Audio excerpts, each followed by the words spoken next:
러시아 문학의 거장 톨스토이는 세 가지 질문이라는 그의 단편 소설에서 인생의 가장 중요한 질문 세 가지를 소개합니다. 그 질문은 바로 가장 중요한 때는, 가장 중요한 사람은, 가장 중요한 일은 무엇인가입니다.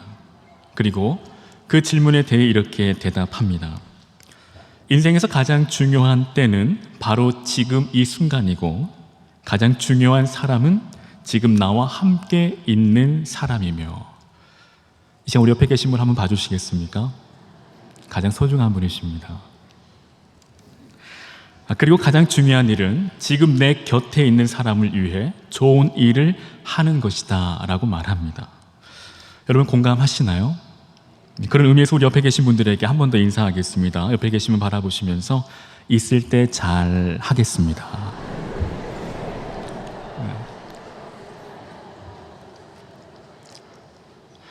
그 밖에도 우리는 살면서 인생의 중요한 질문들을 만나곤 합니다.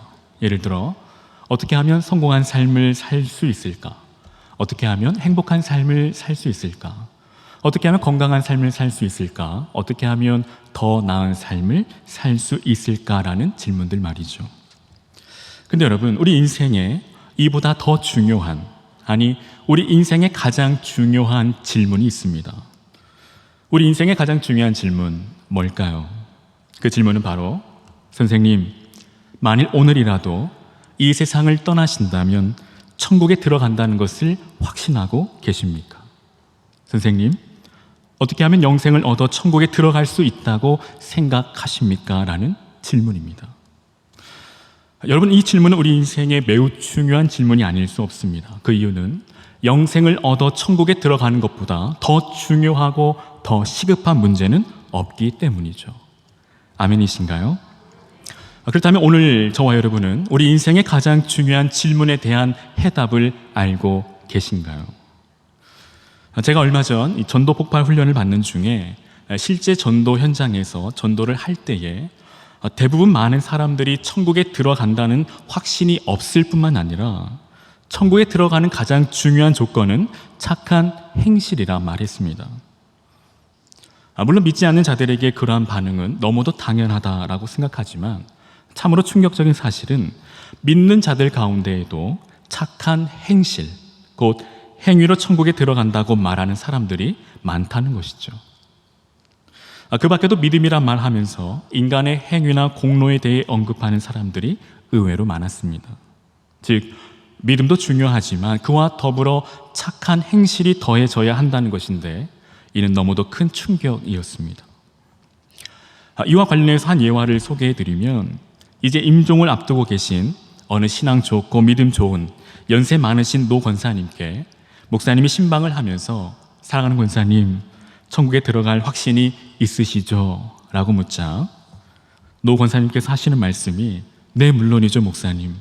저는 주님께서 지금 당장 부르셔도 천국에 들어갈 확신이 있습니다 라고 대답하시는 것이 아니라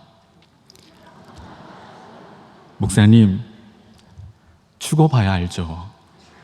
죽어봐야 알죠 라고 대답하셨다고 합니다.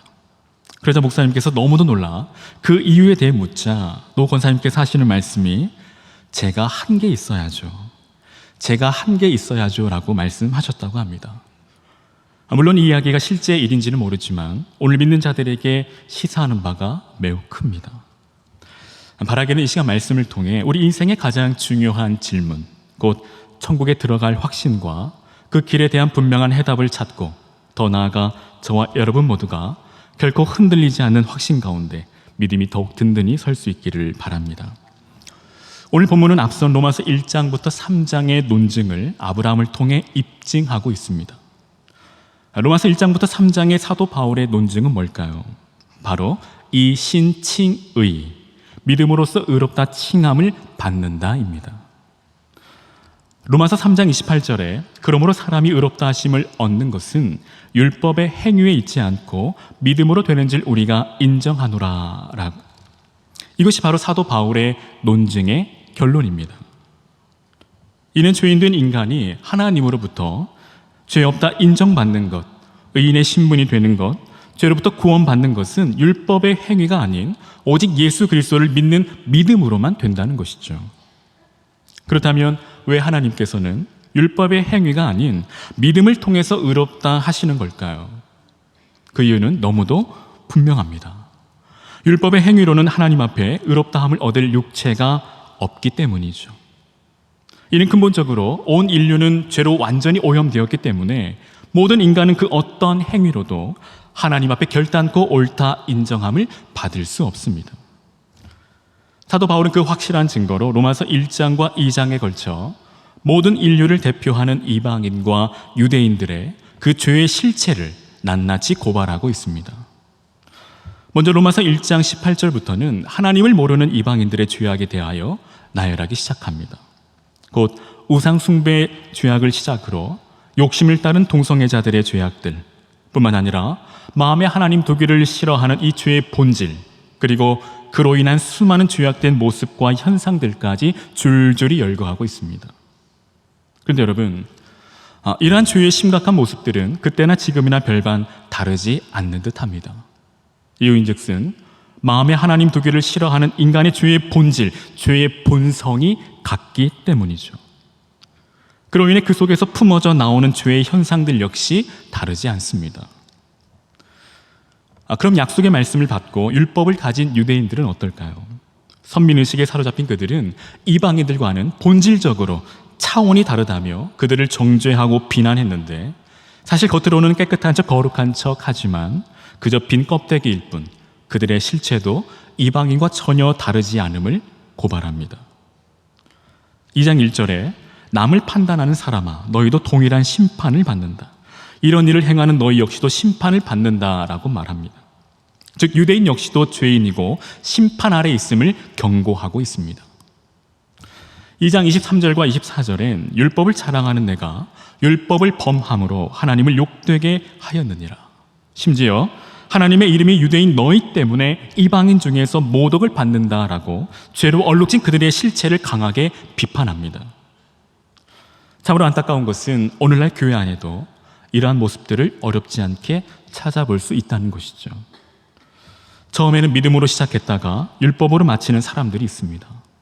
처음 예수님을 믿고 구원의 감격과 기쁨 속에서 신앙생활을 하다가 10년이 지나고 20년이 지나 직분을 받고 봉사도 열심히 하다 보면 언제부턴가 그것이 나의 공로가 되고 나의 자랑이 되어 자기를 드러낼 뿐만 아니라 남들을 정죄하며 판단하는 사람들이 있습니다.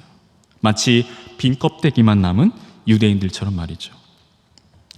여러분, 혹 오늘 우리 안에도 이방인들과 같이 마음에 하나님 두기를 싫어한다든지 또한 유대인들과 같이 빈 껍데기만 남은 모습들이 우리 안에 있지는 않는지 이 시간 하나님 앞에서 우리의 모습들을 한번 돌아볼 수 있기를 바랍니다. 결국 사도 바울은 로마서 3장 10절과 23절을 통해 의인은 없나니 하나도 없으며 모든 사람이 죄를 범하였음에 하나님의 영광에 이르지 못함을 선언합니다.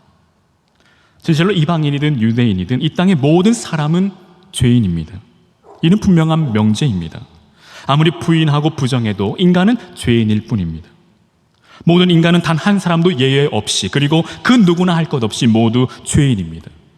심지어 이제 갓 태어난 천사 같은 신생아라 할지라도 말입니다. 시편 51편 5절에 내가 죄악 중에서 출생하였으며 어머니가 죄 중에서 나를 잉태하였나이다 라는 이 시편의 기자의 고백처럼 모든 사람은 죄를 지어서 죄인이 아니라 죄인이기 때문에 죄를 지을 수밖에 없는, 할 수 없는 죄인이라는 사실입니다. 부모는 아이가 태어나면 예쁘고 아름다운 이름을 지어주려고 합니다. 저도 저희 아이들에게 좋은 이름을 지어주려고 고민을 참 많이 했습니다. 참고로 저희 딸 아이의 이름은 아시는 분이 많이 계시네요. 가을입니다. 이 가을, 제가 가을을 참 많이 좋아해서 묻지도 따지지도 않고 가을이라 이름을 지어주었습니다. 오늘 저와 여러분에게도 각자의 이름이 있습니다. 그런데 여러분, 이 땅의 모든 인간은 자신의 의지와는 전혀 상관없이 태어날 때부터 가지고 태어나는 이름이 있습니다. 그 이름은 바로 죄인입니다. 그 이름은 이 세상 그 무엇으로도 씻을 수 없고 지울 수 없고 바꿀 수 없습니다. 온 인류는 죄인이라는 이 이름을 가지고 살아가야만 하는 존재입니다. 정말 안타깝게도 이 사실을 애써 부정하고 부인하고 싶지만 이것이 바로 인간의 참혹한 실상입니다. 설상가상 에베소서 2장은 모든 인간을 향해 허물과 죄로 죽은 자이며 본질상 진노의 자녀라고까지 말합니다. 이렇듯 죄인된 인간은 도저히 율법의 기준을 만족시킬 수 없습니다. 율법으로 하나님 앞에 의롭다함을 얻을 수 있는 사람은 이 세상에 단 한 사람도 없습니다. 그로 인해 온 인류는 하나님의 진노를 피할 수 없고 마땅히 하나님의 심판을 받아 멸망당할 수밖에 없습니다. 너무도 절망적입니다. 그런데 여러분, 웬 은혜이고 웬 사랑입니까? 웬 은혜이고 웬 사랑입니까? 긍휼이 풍성하신 하나님이 우리를 사랑하신 그 큰 사랑을 인하여 허물과 죄로 죽은 우리를 살리셨습니다. 어떻게요? 로마서 3장 21절에 이제는 율법 외에 하나님의 한 의가 나타났다라고 말씀합니다. 그리고 이어서 22절에 그 하나님의 의는 곧 예수 그리스도를 믿음으로 말미암는 모든 믿는 자에게 미치는 하나님의 의인이 차별이 없다라고 말씀합니다.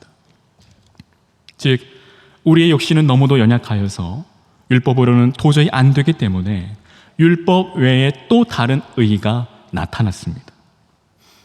하나님께서는 율법 외에 죄인을 의롭게 하시기 위해 오직 한 길, 의의 길, 구원의 길, 생명의 길을 열어주셨는데 곧 예수 그리스도이십니다. 믿으십니까? 믿으시기를 바랍니다. 로마서 3장 24절에 그리스도 예수 안에 있는 속량으로 말미암아 하나님의 은혜로 값없이 의롭다 하심을 얻은 자 되었느니라. 아멘.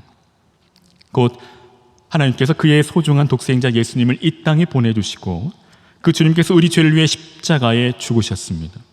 그리고 그를 믿는 자마다 죄 사함을 얻게 하시고 값없이 의롭다 칭해 주셨습니다. 이것이 바로 복음입니다. 하나님께서는 이 복음을 통해 온 인류를 죄에서 구원하실 놀라운 구원 계획을 나타내 보이셨습니다. 그런데 여러분, 우리가 기억해야 할 너무도 중요한 사실은 값없이 주신 하나님의 은혜는 결코 값싼 은혜가 아니라는 것이죠. 이는 이 세상 그 무엇으로도 그 은혜를 다 갚을 길이 없기에 값없이 주신 것입니다. 우리는 그 은혜를 값없이 받았지만 하나님께서는 그 은혜를 값없이 주시려고 당신의 전부인 예수님을 십자가에 내어 주셔야만 했고 우리 주님은 십자가에 달려 죽으심으로 그 엄청난 대가를 치르셔야만 했습니다. 여러분, 진정 이 세상에 우리 주님 같은 분 또 있을까요? 진실로 우리 주님은 이 세상 그 누구와도 비교할 수 없고 그 무엇과도 바꿀 수 없는 완전하신 사랑입니다. 지난 시간 담임 목사님께서 말씀하신 것처럼 이 세상에 존재하는 사람이 나 한 사람이라 할지라도 하나님께서는 자신의 전부인 독생자 예수님을 아낌없이 내어주셨을 것이며 우리 주님께서는 기꺼이 십자가에 죽으심으로 그 사랑을 확증해 주셨을 것입니다. 그러므로 이 시간 우리를 향하신 하나님의 그 크신 사랑과 우리 주님의 십자가의 그 완전하신 사랑을 다시금 우리의 심령 깊이 새길 수 있기를 바랍니다. 그리고 한 걸음 더 나아가 우리 주님의 그 귀한 은혜가 결코 값싼 은혜가 되지 않도록 예수님의 핏값만큼 살아가시는 저와 여러분 되시기를 간절히 바랍니다. 지금 사도 바울의 인간의 의를 완전히 무너뜨리고 오직 예수님밖에 소망이 없음을 선언하고 있습니다. 그리고 이제 오늘 본문인 로마서 4장에서 사람이 의롭게 되는 것은 행위가 아닌 믿음에 의한 것임을 아브라함을 통해 더욱 확실하게 증거하고 있습니다. 특별히 아브라함을 예로 드는 가장 큰 이유는 아브라함은 이스라엘 민족의 위대한 조상으로 민족의 대표성을 가지고 있기에 아브라함을 통해 믿음으로 의롭게 됨을 입증한다면 그보다 더 확실한 증거는 없기 때문이죠. 그러한 이유로 사도 바울은 오늘 본문 4장 1절과 2절에 그런즉 육신으로 우리 조상인 아브라함이 무엇을 얻었다 하리요 만일 아브라함이 행위로서 의롭다 하심을 받았으면 자랑할 것이 있으려니와 하나님 앞에서는 없다라고 단호히 말하고 있습니다. 이는 곧 아브라함이 의롭다함을 받은 것은 행위, 곧 율법의 행위와 할례가 아닌 오직 믿음이라는 것이죠. 먼저 이스라엘 민족은 아브라함이 율법을 통해 의롭다함을 받았다라고 확신했지만 사실 율법은 아브라함이 하나님 앞에서 의롭다고 인정받은 지 430년이 지난 후에 모세를 통해 주어졌습니다. 아브라함은 율법이 뭔지도 살다가 죽은 자입니다. 또한 할례는 어떻습니까? 할례는 하나님의 백성이 되기 위한 통과 의례입니다. 물론 아브라함도 할례를 받았습니다. 그렇다면 여러분께 문제를 드립니다. 여러분, 아브라함이 의롭다함을 받은 것은 언제일까요? 1번 할례 시, 2번 무할례 시. 정답은 2번 무할례 시입니다. 여러분, 창세기 17장에 아브라함이 할례를 받은 것을 증거하고 있는데 이미도 창세기 15장에 아브라함이 할례 받기 전 믿음으로 의롭다함을 얻었음을 확인할 수 있습니다. 시간적으로는 아브라함의 이 칭의 사건 이후 14년 후에 할례가 이루어진 것이죠. 그러므로 율법과 할례는 구원을 얻은 자의 표이지 자격이나 조건으로 주어진 것이 결코 아니라는 것입니다. 지금 사도 바울은 이 사실을 명확하게 증거하고 있습니다. 이제 남은 것은 성경을 통해 아브라함이 행함이 아닌 오직 믿음으로 의롭다함을 받았음을 증명하는 일입니다. 이를 위해 사도 바울은 창세기 15장의 말씀을 근거로 아브라함의 믿음을 증거합니다. 창세기 15장 5절에 하나님께서 밤중에 아브라함을 밖으로 이끌어내시고 그에게 하늘을 바라보게 하시며 별을 셀 수 있느냐라고 물으십니다. 그리고 아브라함에게 너의 자손이 이와 같이 되리라 약속하여 주십니다. 그러자 6절에 아브라함이 그 약속을 믿으니 이를 그의 의로 여기셨다라고 말씀합니다.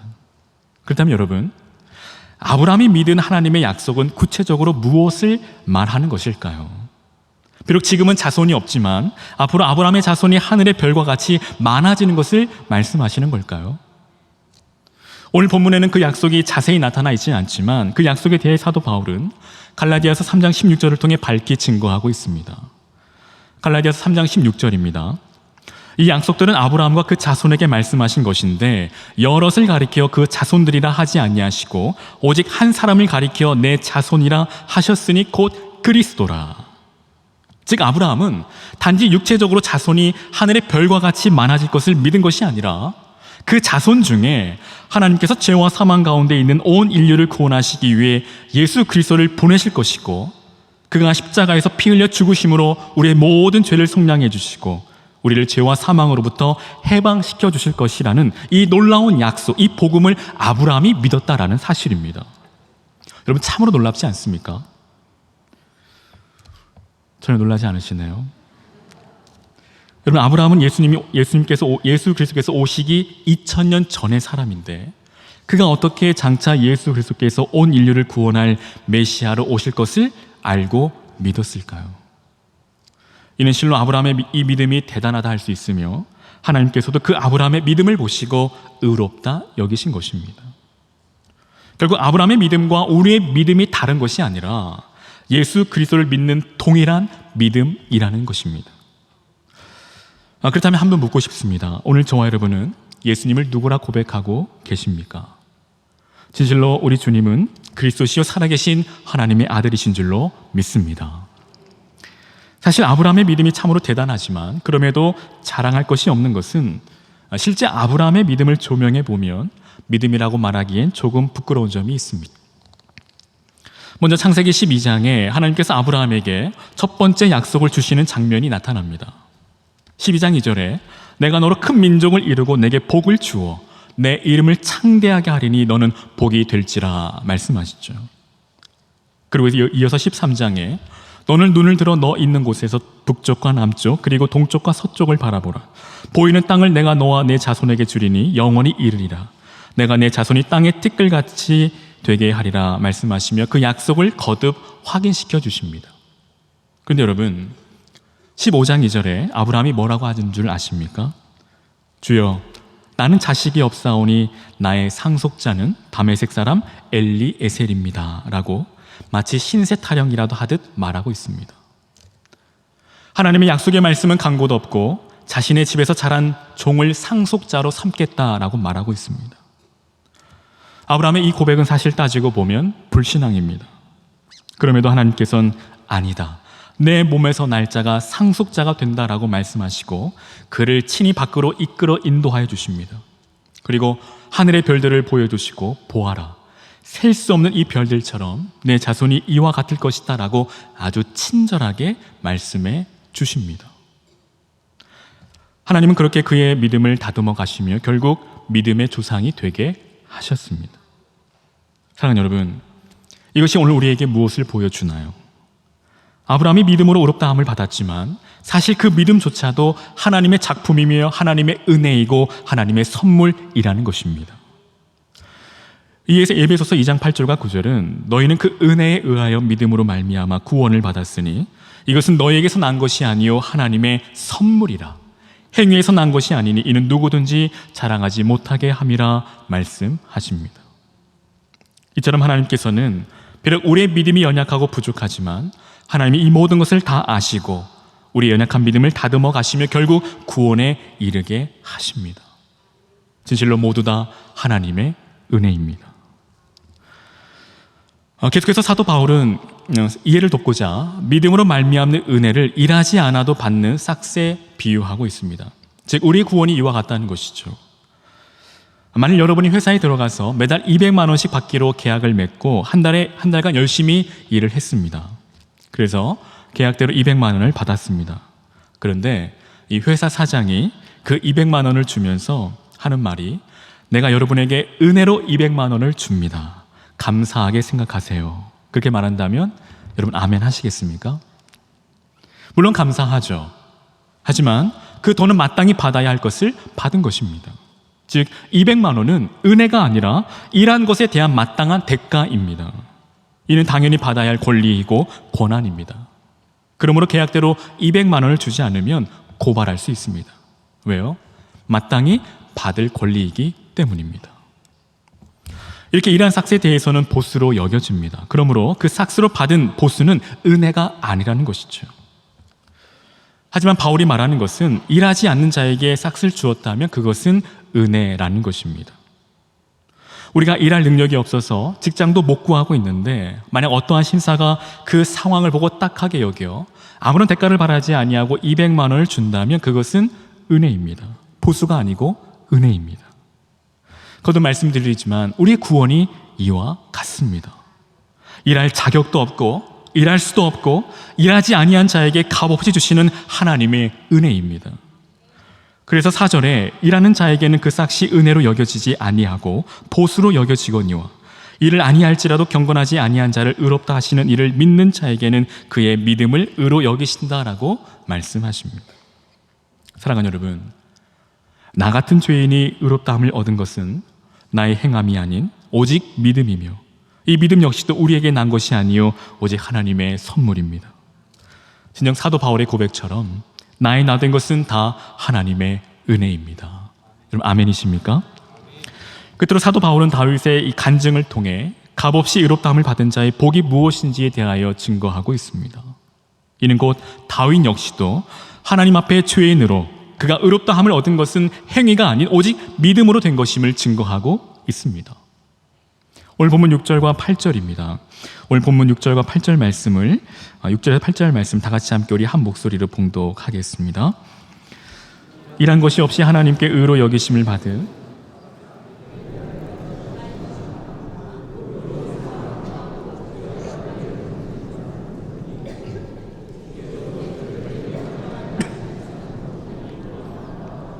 아멘.